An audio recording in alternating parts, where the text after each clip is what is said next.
కాబట్టి సీతారాం యెచూరి గారు ఈ నెల 12వ తారీఖున ఊపిరితిత్తులకు సంబంధించినటువంటి వ్యాధితో మరణించడం జరిగింది.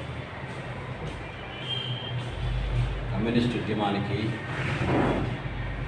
లేదా ఇప్పుడు వర్తమాన రాజకీయ పరిస్థితుల్లో మతశక్తులు విజృంభించి అధికారానికి 10 ఏళ్లుగా చలాయిస్తున్నటువంటి స్థితిలో సీతారాం యెచూరి లాంటి మార్క్సిస్టు మేధావి యోధుడు మన మధ్య లేకపోవడం రాజకీయాల్లో చాలా లోటుగా భావించారు. సీతారాం యెచూరి గారు విద్యార్థి దశలోనే ఆయన చాలా మెరిటోరియస్ విద్యార్థిగా ఇవాల్వ్ అయ్యాడు. ఆయన కమ్యూనిస్ట్ పార్టీ సభ్యత్వం తీసుకున్న తర్వాత కమ్యూనిస్ట్ పార్టీ మార్క్సిస్టులో కేంద్ర కమిటీకి పొలిట్ బ్యూరోకి ఎన్నికైన తర్వాత అంచెలంచెలుగా ఆయన మొత్తం మార్క్సిజం లెనినిజం అనేటువంటి సిద్ధాంతాన్ని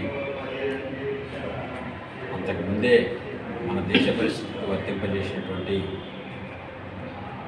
సిపిఎం పార్టీ నాయకత్వం, సిపిఎం పార్టీ కేంద్ర కమిటీ ఏదైతే ఆ సైద్ధాంతిక విశ్లేషణ ఏదైతే ఉన్నదో దాన్ని ఖచ్చితంగా ముందుకు తీసుకెళ్లడంలో, వర్గ పోరాటాలను నిర్మించడంలో చాలా కీలకమైనటువంటి పాత్రని నిర్వహించారు. ఎంతటి కీలకమైన పాత్ర అంటే మనకు తెలుసు, జాతీయోద్యమ కాలంలో రజనీ పామిదత్ లాంటి బ్రిటిష్ కమ్యూనిస్ట్ పార్టీ నాయకులు, బ్రాడ్లే లాంటి నాయకులు వచ్చి ఇక్కడ భారతదేశంలో ఉన్నటువంటి కమ్యూనిస్టులకి క్లాసులు తీసుకునేవారు. కానీ అట్లాంటి బ్రిటిష్ దేశంలోనే బ్రిటిష్ కమ్యూనిస్ట్ పార్టీకి ఆయన మార్క్సిజం లెనినిజం మీద క్లాసులు తీసుకునేటువంటి పరిస్థితిలో ఆయన అంతర్జాతీయమైనటువంటి పనితనం, ఖ్యాతి నిలిచింది. సో ఈ రోజున అందుకోసమే ఆయన మరణించిన తర్వాత చైనా, వియత్నాం, క్యూబా పార్టీలతో పాటు అనేక కమ్యూనిస్ట్ పార్టీల దేశంలో ఈ రోజున సీతారాం గారి యొక్క లోటు పునాది ఒడిదుడుకుల మధ్య మార్క్సిజం లెనినిజాన్ని, కమ్యూనిస్టు ఉద్యమాన్ని ముందుకు తీసుకెళ్లడంలో, దాన్ని వ్యాఖ్యానించడంలోనూ ఆచరించడంలోనూ ఆయన నిర్వహించినటువంటి పాత్ర చాలా గొప్పది. ఆయన ఇది వ్యక్తిగతంగా నిర్వహించలేదు. ఆయన ఒక ఉద్యమంలోంచి బయలుదేరినటువంటి ఆ నాయకుడు.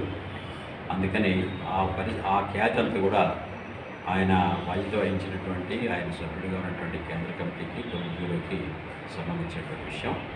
సో భారత రాజకీయాల్లోనే కాదు, ప్రపంచ రాజకీయాల్లోనే ఈ రోజున సిపిఎం పార్టీ యొక్క వైఖరి, సిపిఎం పార్టీ యొక్క దృఢమైనటువంటి సామ్రాజ్యవాద వ్యతిరేక, భూస్వామ్య పెట్టుబడిదారీ వ్యతిరేక ఏదైతే ఇప్పుడు వర్తమానంలో ఈ దోపిడీలు, దౌర్జన్యాన్ని నాయకత్వం వహిస్తుందో ఆ ప్రభుత్వాలకు వ్యతిరేకంగా నడిచినటువంటి అన్ని పోరాటాల్లో వారు ఉన్నారు.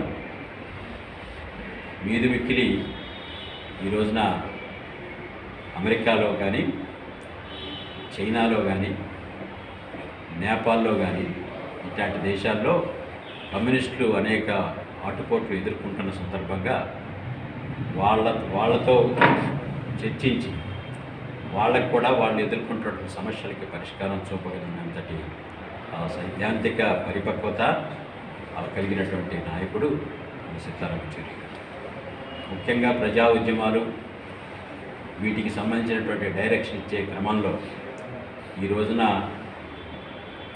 ఈ రివైవలిజం ఏదైతే మితవాదం లేదా తిరోగమనవాదం అనేటువంటిది వెనక్కి వస్తుందో ఆ తిరోగమనవాదాన్ని ఆయన పూర్వపక్షం చేస్తూ ఆయన భారతదేశంలో మత సంబంధించినటువంటి విషయాలే కాదు, భారతీయ సమాజంలో వస్తున్నటువంటి ఈ పెట్టుబడిదారీ విస్తరణ, దాని మార్పులు, వీటన్నిటి మీద అనేక గ్రంథాలు రాశారు. వర్తమాన రాజకీయాలకు సంబంధించి తీశారు. సో ఆ రకంగా సీతారాం యెచూరి గారు మన సిద్ధాంత ఆచరణ రంగాల్లో కీలకమైనటువంటి నాయకుడిగా ఉండేవారు. ఆయన పార్లమెంటుకు కూడా 2 సార్లు రాజ్యసభకి ఎన్నికయ్యారు బెంగాల్ నుంచి. ఈ 12 ఏళ్ల కాలంలో ఆయన రాజ్యసభలో నిర్వహించిన పాత్ర ఆయనకి బెస్ట్ పార్లమెంటేరియన్ అనేటువంటి అవార్డు ప్రదానం చేశారు అక్కడ.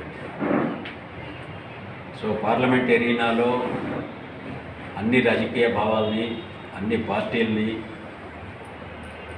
కలపడంలో, వాళ్ళని సమన్వయపరచడంలో, వాళ్ళకి నచ్చజెప్పి మన ప్రజాస్వామికమైనటువంటి మన పంతా ఏదైతే ఉందో రాజకీయాల్లో దాన్ని ఆమోదింపజేయడంలో ఆయన కీలకమైనటువంటి ఒక సంధానకర్తగా ఆయన వ్యవహరించారు. అందువలన ఈరోజు భారత రాజకీయాల్లో రాజకీయ భేదాభిప్రాయాలు, సిద్ధాంతపరమైనటువంటి వ్యతిరేకత అన్నీ ఉన్నా సీతారాం గారిని అందరూ తమ గైడ్గా, తమ వాడుగా భావించేటువంటి పరిస్థితిలో ఆయన కృషి ఉండిందనేటువంటిది గమనించాలి. సో ఆ కృషి ముఖ్యంగా మన వెనుకబడినటువంటి ఏదైతే ఆదివాసీ ప్రాంతాలు కానివ్వండి, లేదా దళితులు, వీరందరితో కూడినటువంటి ఆ లాల్ నీల్ అనేటువంటి నినాదాన్ని కూడా వారు ప్రాచుర్యంలోకి తేవడానికి చాలా కీలక పాత్ర వహించారు. అందుకని మన వర్గ పోరాటంలో, మన దేశం యొక్క విముక్తి దశలో, ఇప్పుడున్నటువంటి దశలో ఈ కుల సమస్య అనేటువంటి దాన్ని, అట్లానే మత సమస్య అనేటువంటి దాన్ని ఎట్లా అర్థం చేసుకోవాలి, దాన్ని ఎట్లా అధిగమించి దాంట్లో ఉండేటువంటి ప్రజా వ్యతిరేక ధోరణులను అధిగమించి ముందుకెళ్ళాలనేటువంటి విషయంలో ఆయన తీవ్రమైనటువంటి కృషి చేశారు. దానికి సంబంధించిన గ్రంథాలు రాశారు. సో ఆ రకంగా ఆయన మన ప్రజా ఉద్యమాలకి, కమ్యూనిస్ట్ ఉద్యమానికి ఎల్లవేళలా ఆయన యొక్క డైరెక్షన్, ఆయన జీవించున్న కాలంలో ఆయన చేసినటువంటి కృషి మనందరికీ ముందుకెళ్ళడానికి కావాల్సినటువంటి శక్తిని ఇస్తుందని చెప్పేసి కూడా నేను విశ్వసిస్తాను. ఈ సందర్భంగా మనం టీఏజీఎస్ తరఫున వారికి ఘనమైనటువంటి నివాళులు అర్పిస్తూ మొత్తం పార్టీకి, మొత్తం గిరిజన ప్రజానీకానికి అందరికీ కూడా మన సంతాపాన్ని తెలియజేస్తూ ముగిస్తున్నాను.